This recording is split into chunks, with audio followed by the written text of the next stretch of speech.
Olá, pessoal, tudo bem? Eu sou a doutora Vanessa Lemos e nós vamos falar agora sobre o exame físico do tórax, o que diz respeito ao pulmão, tentando fazer um pouquinho do raciocínio clínico para que ajude vocês a organizar melhor sobre a hipótese diagnóstica e minimizar erros diagnósticos.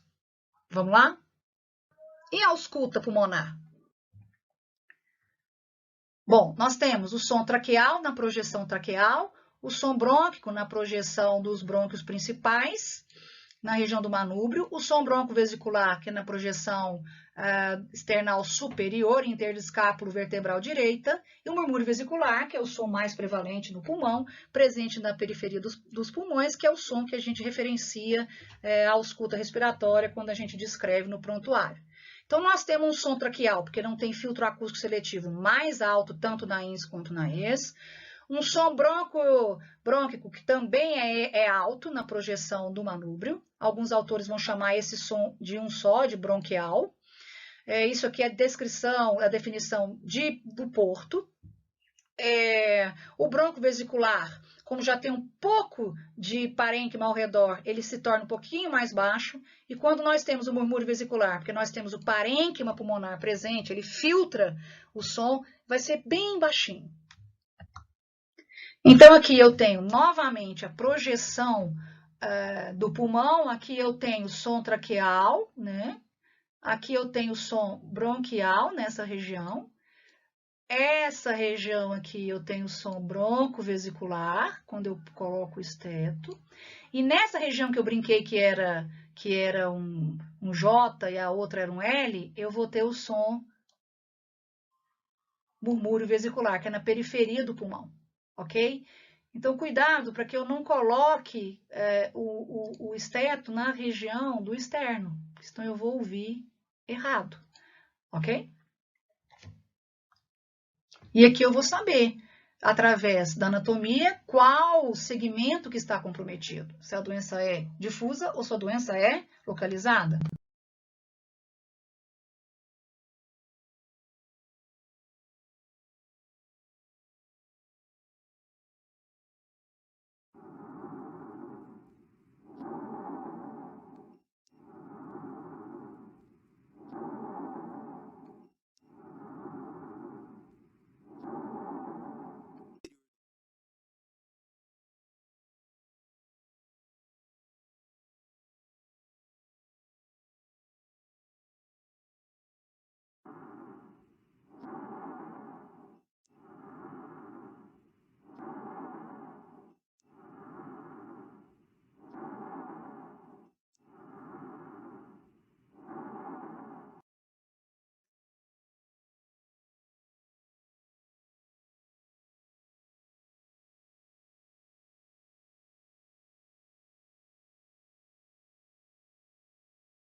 Então, como que eu vou fazer?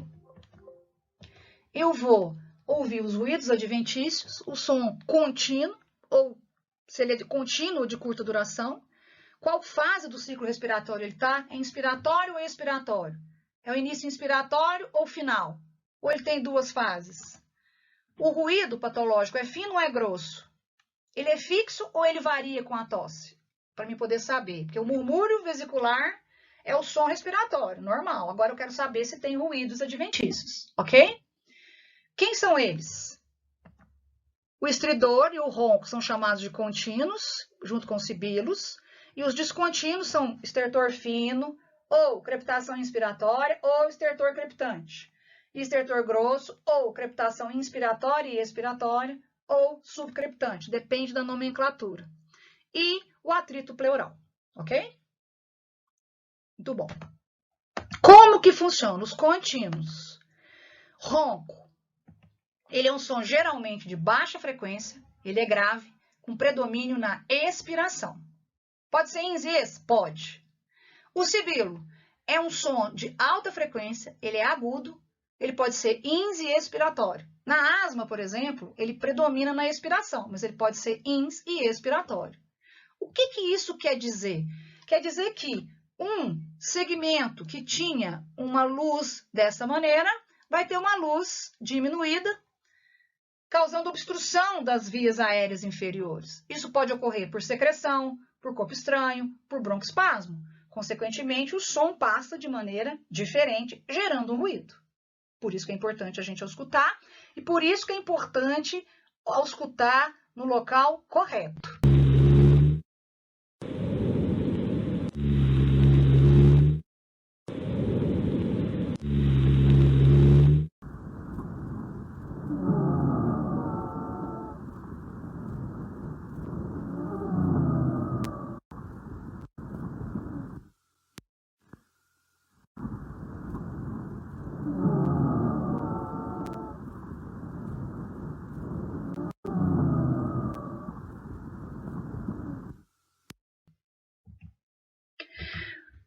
O estridor é um ruído inspiratório das vias aéreas superiores, que é causada quando se tem edema de glote, laringite ou obstrução.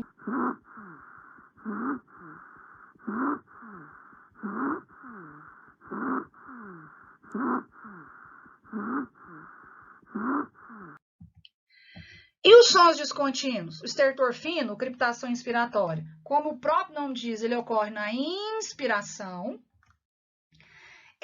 Ocorre geralmente em segmento de pequeno calibre e ocorre por uma abertura súbita.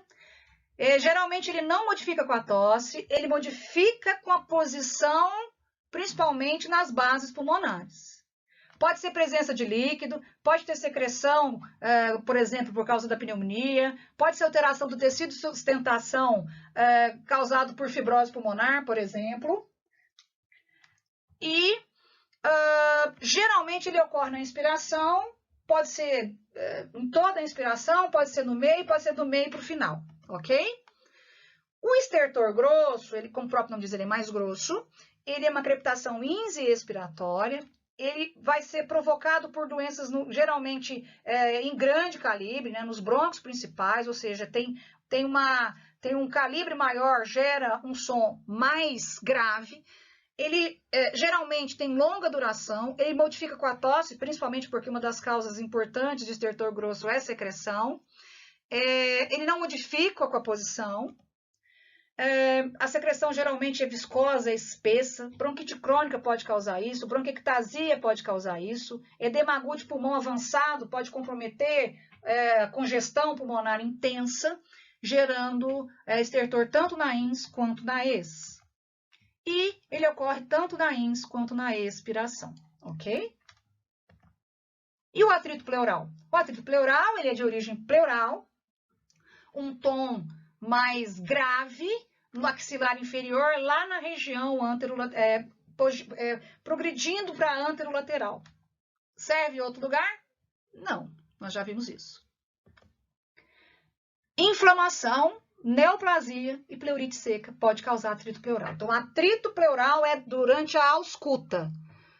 Frêmito pleural é durante a palpação, ok? E principalmente ele é mais intenso na inspiração, assim como o frêmito pleural.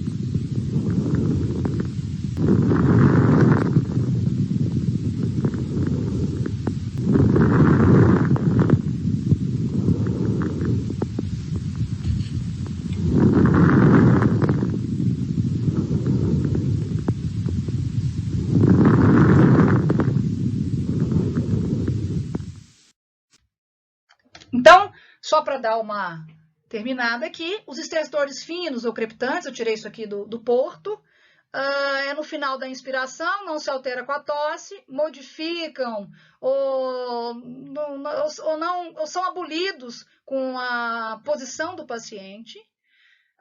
Geralmente são influenciadas pela força da gravidade, por isso que eles modificam com o decúbito. O estertor grosso e bolhoso, o início da inspiração e toda a expiração, pode ser em Zs, né? Eles vão alterar com a tosse e raramente se modificam com a posição.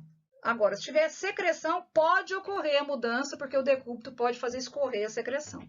Mas é muito raro. Então, para uma prova, você vai colocar que não modifica com a tosse, tá? E pode ocorrer em todas as áreas do tórax.